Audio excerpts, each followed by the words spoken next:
We're looking at a very important topic today on the show. We're looking at issues around climate change, insecurity, and the future of food in Nigeria, of course, which is indeed a major concern for everyone.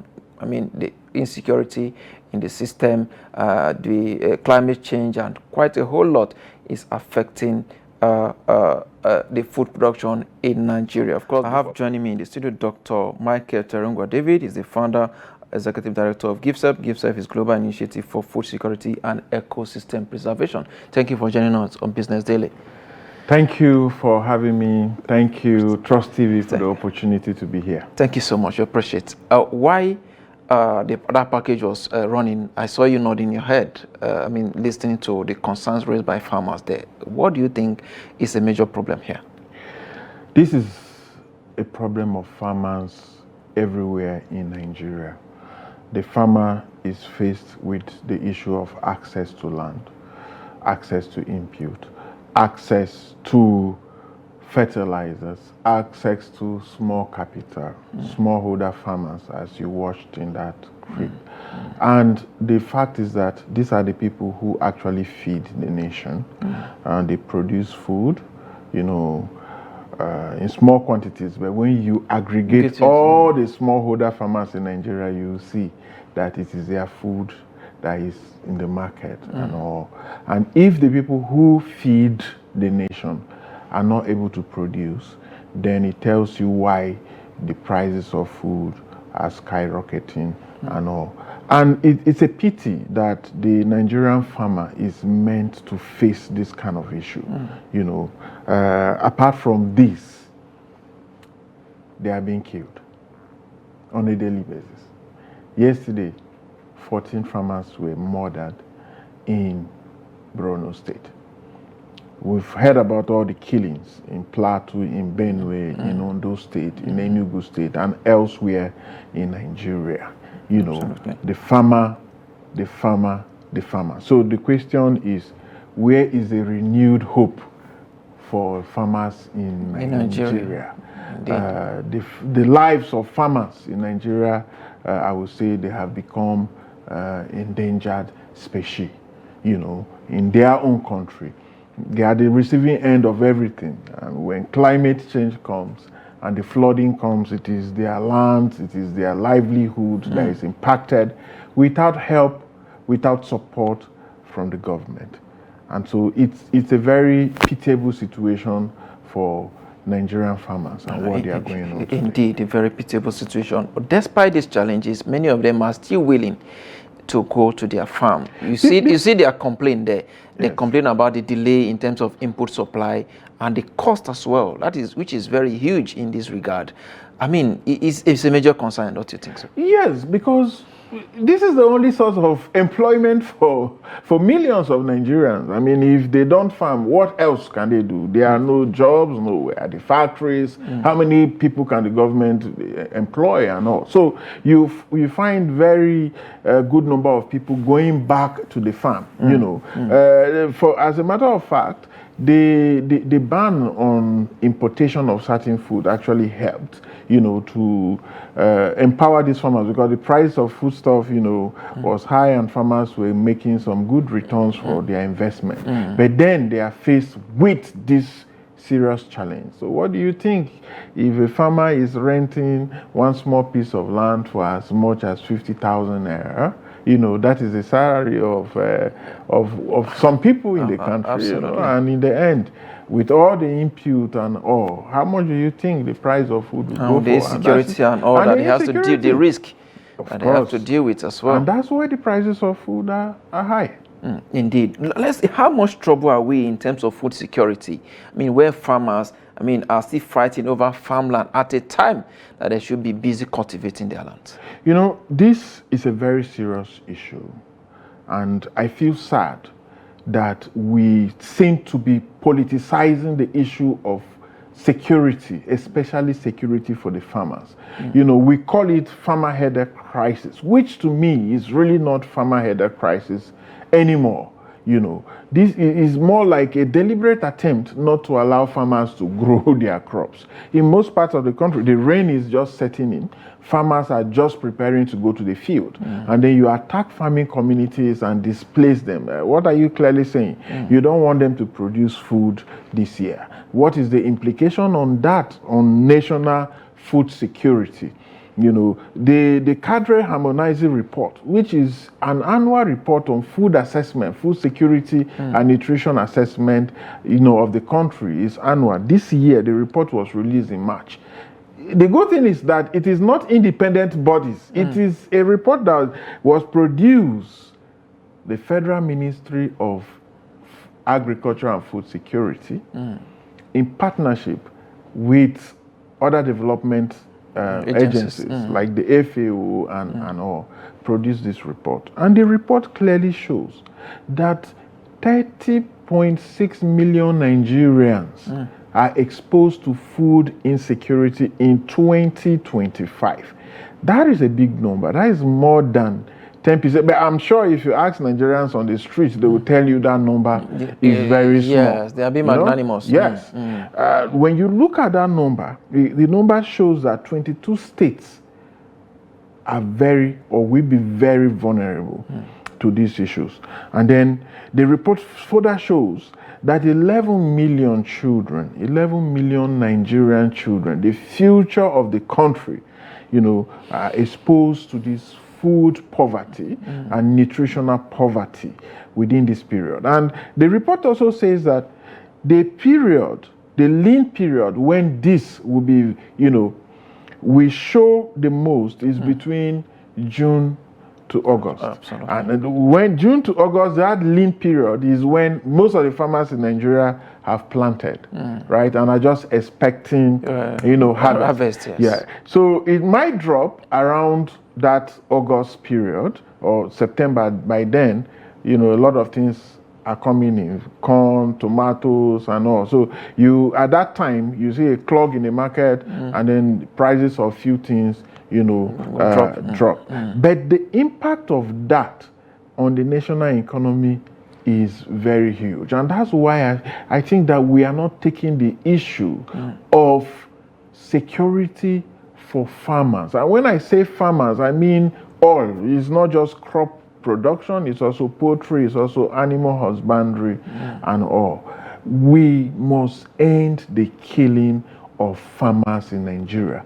Farmers' lives matter. They are not animals that should just be killed like that. They are citizens. And the worst of it is that when you attack and kill farmers the way it is done, you are creating a problem for generations. The farmers that were killed have children, right? Their children grow up knowing that the state failed them, and some group of people killed their parents. Those hatreds continue, and it lingers all. You have created a very big problem in the society. So it's high time we end this. We have to end these killings. And government has a responsibility to end this killing, because this is what the government was elected to do. Uphold the Constitution and ensure that the welfare of citizens and the security of lives of every citizen is protected. My brother, what is the biggest welfare of people? The number one is food. Food, absolutely. People, it will shock you to know that yesterday I was watching something on the media to see that they are already selling in supermarkets half loaf of bread. Like they are counting the slices. It's not funny. It may sound very funny, but it clearly tells you the situation Nigerians are passing through. Absolutely. I will hardly get into the rock bottom of it. I mean, that is so sad to hear that. You talked about the issue of the header-farmer clashes. You said it's not a fight between farmer and header. It's a deliberate attempt to attack farmers. Why do you think we should have that deliberate attack on farmers when we know that we need food? Even those attacking farmers also need food. So it is a competition over natural resources. That's the way I describe it. It is a very big fight for natural resources. So what are the natural resources? The farmer is looking for the fertile soil, which is a natural resource. The farmer is looking for a source of water to irrigate his crop, right? It is the same issue with the herders. They are also looking for the fertile soil where there is You can feed their animals. arable and fresh grassland for them to feed their cattle, right?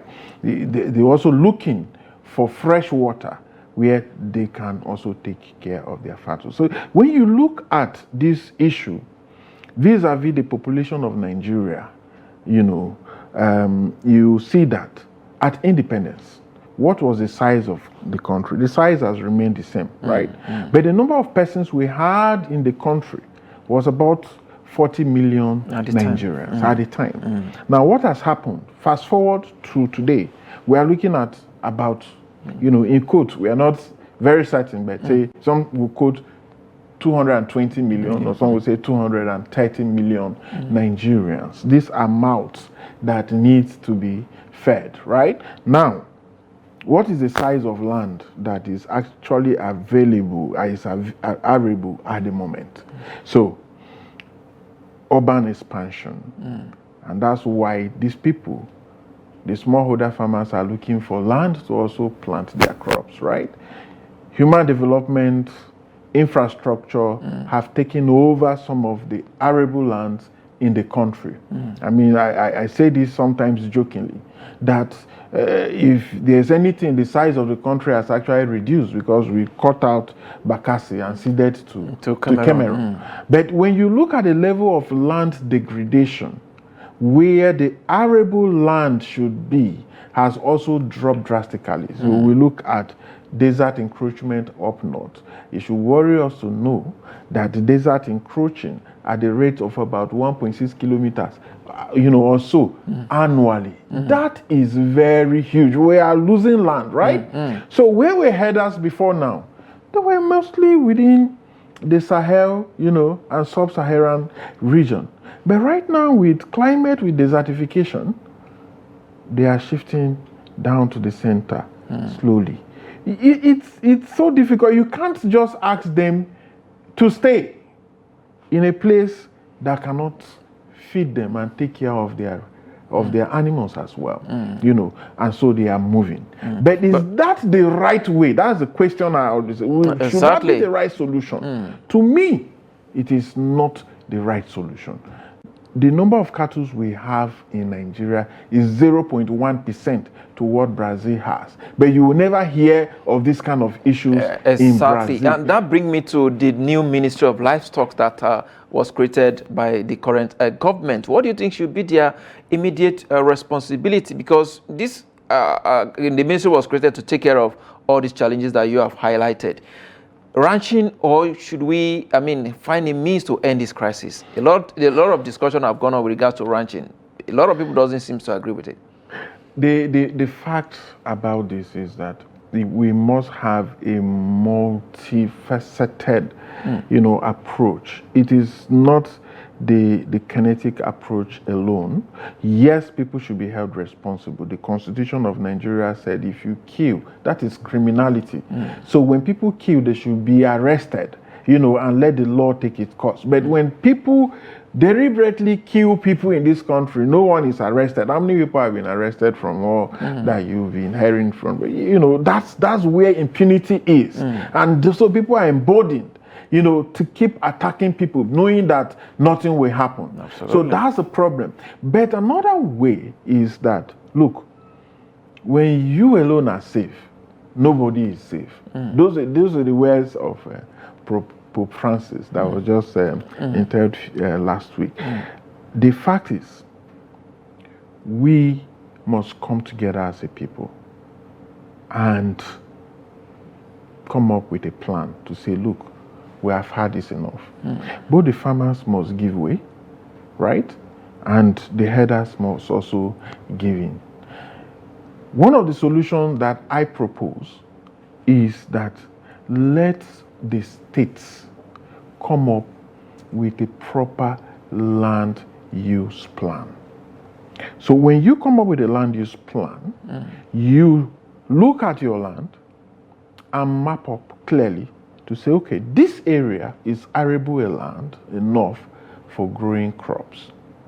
Now, this area can be used for grazing. This is where the ranching we are talking about, right? And then this area can be used for human settlement. This is what is done and elsewhere. It's about in plan, the world. having a It's national about, policy. Yes, have a national policy and a plan, and work with communities to ensure that, because it must be a participatory approach. Why a lot of people don't seem to accept the ranching system that has been proposed is because a lot of people were not carried along. You know, you just sit down at the top and design this. It should come from the bottom. Absolutely. It should be a bottom-up approach. So you are able to do this, then you will reduce this level of conflict. Everybody knows where he belongs. You know that this area is for grazing, right? Then you should not go and farm there, right? You know this area is for crop production. Then you shouldn't wander your cattle into, right? It's difficult sometimes, I say, that when people talk about reviving the old grazing routes, and I say it cannot work now with this level of population and all. So this is what we need to do. Otherwise, we are just further destroying our country by the day. No good investor, and I quote again, no good investor will keep saying the number of people that are killed in a country, you know, and nothing happens, and will bring his money to invest. Absolutely. They will, this investment they will do is in the petroleum sector, where they know they will get there. Look at what happened in Canada yesterday. I mean, when a car drove into some people and killed, the entire nation was on a standstill. Absolutely. But for us, people are killed and then We just nothing. keep, 100 people will die, and it's just like a normal thing. Like exactly. human lives no longer matter, especially the lives of our dear farmers, the people who matter, the people who feed me and you. Without them, we will be importing food. Do we have enough to import food? No. Looking at the exchange rate issue and all of that. Indeed, quite a whole lot that still need to be done in that regard. But we're putting so much attention and emphasis on the federal government. We have state government, we have local government, which are closer to the people. What role do you think they should play in this regard? I mean, if you look at, we talk about the killings in Benue, Plateau, and so many other places. The only person we see talking are the governors. Where are the local government? Where are the councillors representing some of these wards? Do we have local government chairmen? Do we have councillors? I mean, in quotes, do we really have? No. And so, when we say governance should start at the grassroots, this is what we are talking about. I mean, within a local government, everybody should at least know everyone, you know, in quote, right? You should know when foreigners or people who are not part of your community, you know, come around. Absolutely. You should be able to have information as to when people are being attacked. That should start from the local government. It is the local government, the councillors, that are able to mobilize the people, you know, to protect themselves. But what have we done? We have kind of destroyed that tier of government completely.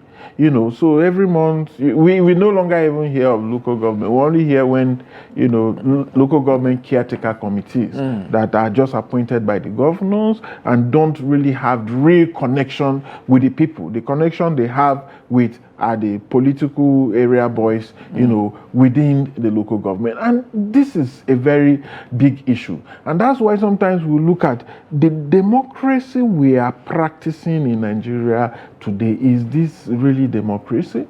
Are we really going forward, or we are going backward? For me, sometimes it appears as if we are actually going backward. It has not been, you know, this very bad, that things will happen, people will get killed, and nothing. Even the governors are busy calling on people from the center. You know, we should not be. They receive security votes. You know, they are the chief security officers of their state. When we say it is not all about the kinetic approach, is also that they are able to galvanize the people, call critical stakeholders together, and truthfully, I use this word carefully, truthfully come up with solutions. In most cases, we are not true to ourselves, and that's why a lot of these conferences, a lot of all of these have not paid the dividend. Because we are living out the truth. Indeed, we're living out the truth. Quite a whole lot we need to do as well. Of course, you also talk about the issue about right to food art, of course, in the past as well, which is still very, very much in vogue. Nigeria have right to food, but with the current challenges, I mean, a lot of people are saying the cost of living is almost killing the living.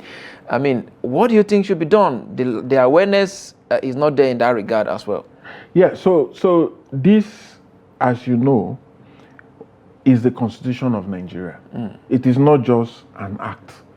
It is right in the Constitution, where the government have the responsibility to ensure that there is availability of food, there is affordability of food, right? And accessibility of food for all Nigerians.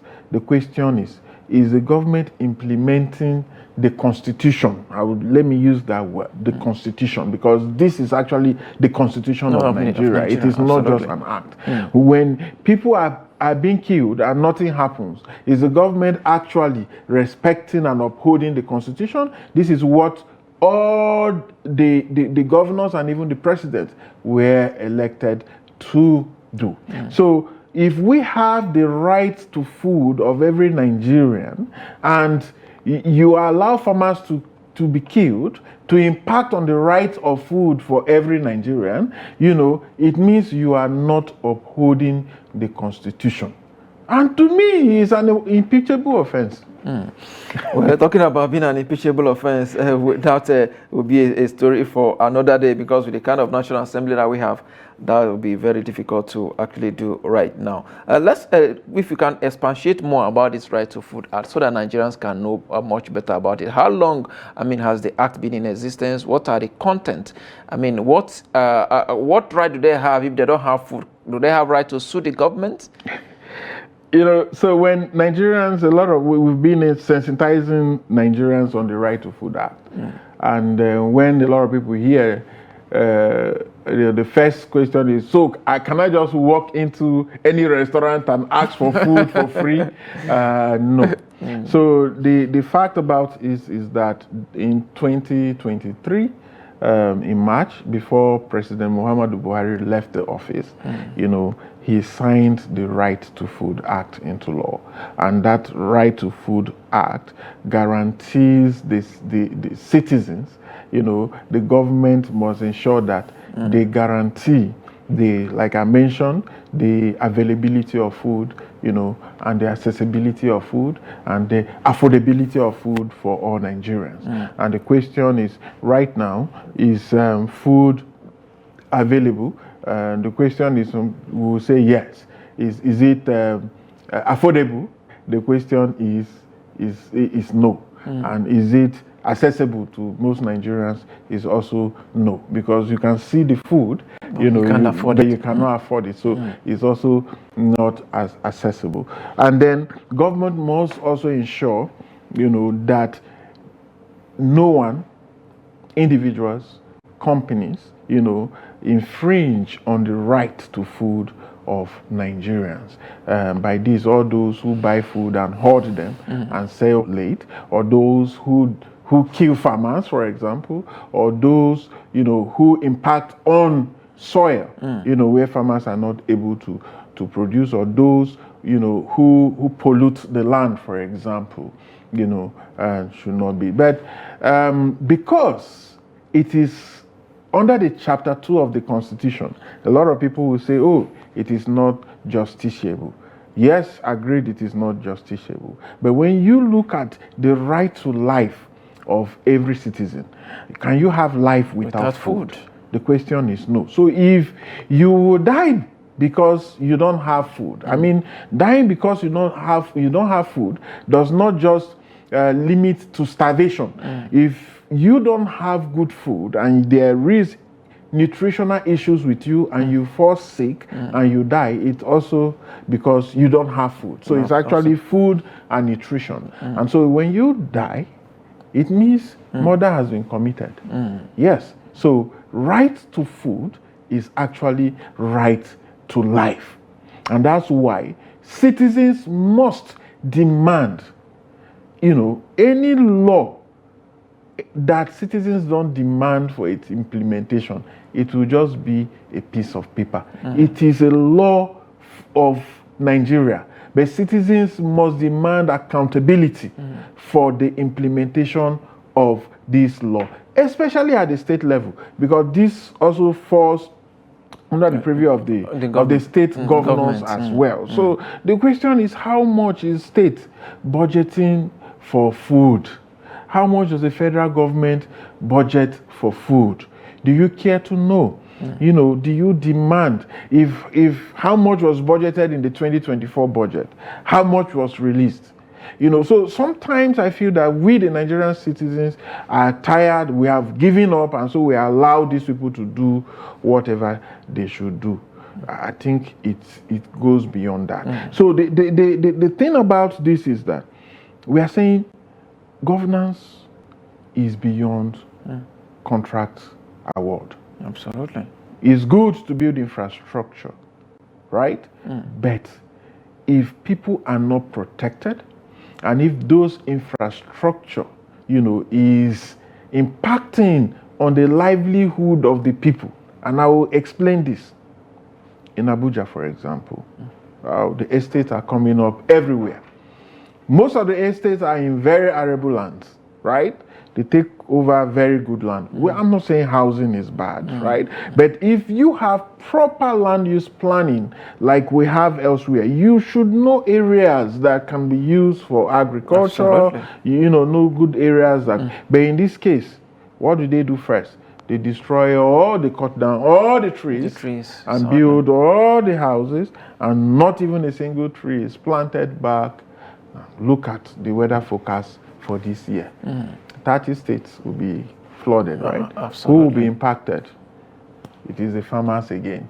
It is their farmlands again. So all of this keeps impacting on food security. And so we need to take deliberate and serious action to end food insecurity. For me, I don't like to call it food insecurity. I always like to call it food sovereignty. We must be food sovereign as a country. If we are not food sovereign, we are a poor country, as it is. These indices are showing. Absolutely, that's the truth. And of course, that, like they said, when a man is hungry, he's also very angry as well. And with the way we're going, still not doing enough to combat food crisis. What do you think will be the resultant effect? I'm afraid, say, food crisis may lead to maybe hunger crisis. Well, the impact of hunger crisis, we know it. Look at the level of criminality that has increased in the country. When people are hungry to the extent that they can do anything just to get food, then we are in problem. We are in a very big problem as a country. And that's what's happening. You see the number of criminality, the number of wanchans, the number of people just trying to earn a living. I mean, we are not encouraging that. It is crime. But when people are pushed to that level where they don't have any other choice, it is criminality, it's stealing and all of that, then we are in a very big problem as a country. It will impact our health budget very big, because when people don't eat and don't eat well, it is malnutrition, right?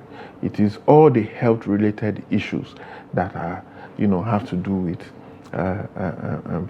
shortage of good food and nutrition. So a lot of people are those who can even afford it. So it's a very serious issue we have on our hands. Sometimes I say, if this government can just face two things, just two, power and food, you have solved so many other issues. Other issues, absolutely. Yeah. And it doesn't seem like they are actually ready to do that. No. I mean, what do you think the Ministry of Agriculture has done so far? I mean, emergency declaration on food security doesn't seem to yield any result. I'm laughing because when the president came in, one of the very first things after the removal of fuel subsidy was the declaration of state of emergency on food security. I think the major issue was there was no plan, there was no implementation plan, as far as I know. And now, just 2 weeks ago, the same federal government is still declaring another state of emergency on food security. Absolutely. It clearly shows you that something is wrong. Well, the Federal Ministry of Agriculture and Food Security, the ministers have been doing a few things.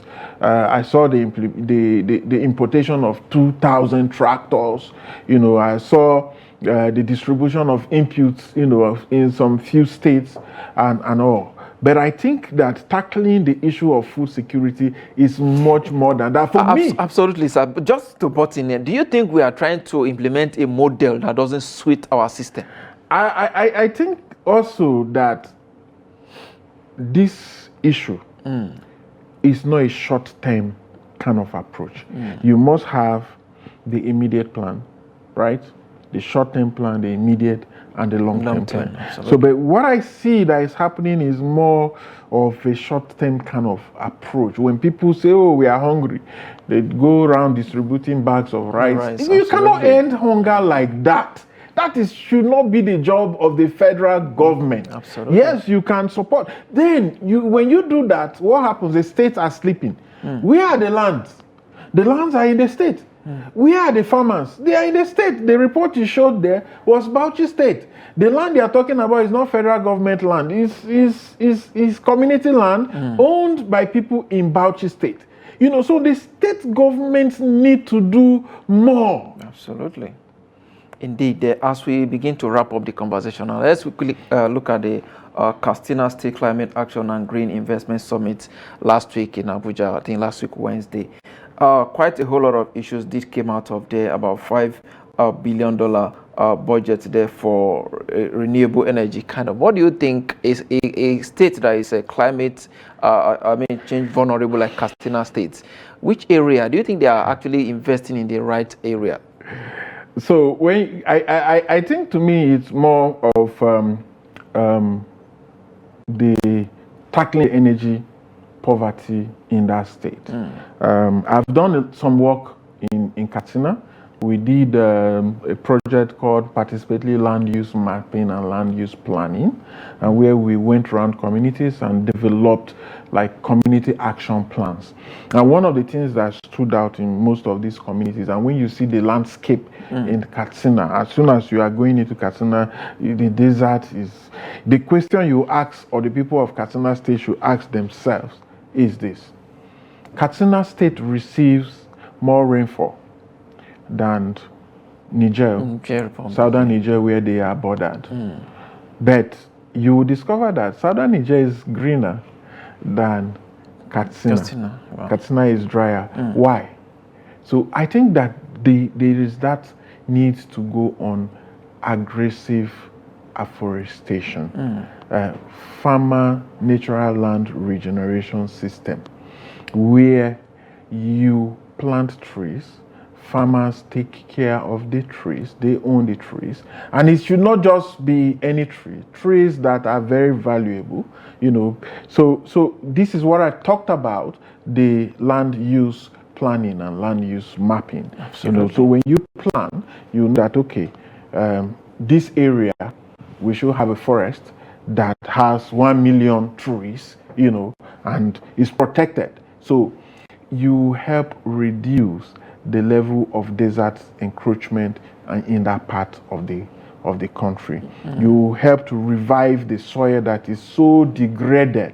A lot of people in Katsina are farmers and herders, but the level of soil degradation in Katsina is very high. So for me it is regeneration of land. But I know for the political class, they don't look at this because it is a bit long term. They want to do something that they can see today, and what they call legacy project. So as much as you do your solar project, that can be installed within 6 months for everyone to see what you have done, you should invest in the land.